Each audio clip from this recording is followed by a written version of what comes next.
Find the 25th term of this AP. Basically हमारे पास यहाँ पर एक अरिथमेटिक प्रोग्रेशन दिया गया है which is -5, -5/2 and 0 and then 5/2 and so on. अब कहा गया है कि इसका हमें 25th टर्म बताना है कितना रहेगा। अब देखिए इसके लिए सबसे पहले हमें क्या करना पड़ेगा, ए एन की वैल्यू लेनी पड़ेगी विच इज़ ए प्लस यह आ जाएगा n-1 इंटू डी। तो यहाँ पर अगर हम 25 रख के देखें तो कितना आता है, ए प्लस यह आ जाएगा 25 - 1 इंटू डी।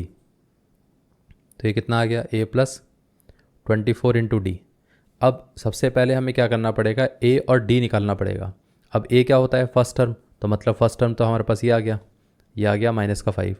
अब डी कितना आएगा, डी आता है कॉमन डिफरेंस कोई सी भी दो टर्म्स का। तो अब हम यहाँ से कॉमन डिफरेंस ना निकाल के इधर से निकाल लेते हैं। क्यों, क्योंकि ज़ीरो के साथ एडिशन या सब्ट्रैक्शन बहुत ईजी रहता है। तो अब हम क्या करेंगे, final term which is 5/2 minus initial term which is 0। तो ये कितना आ गया, ये आ जाएगा 5/2 - 0 विच इज़ 5/2। तो ये हमारे पास कॉमन डिफरेंस आ गया। ये पार्ट क्लियर है।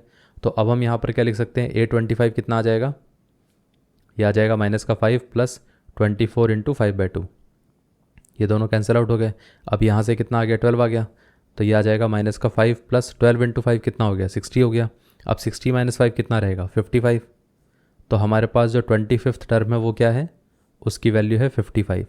ये आंसर है। इतना क्लियर है।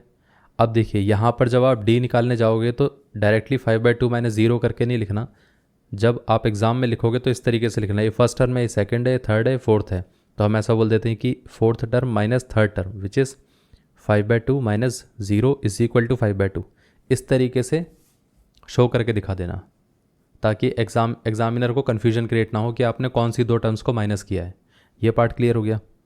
इस तरीके से इसका आंसर आएगा पूरा।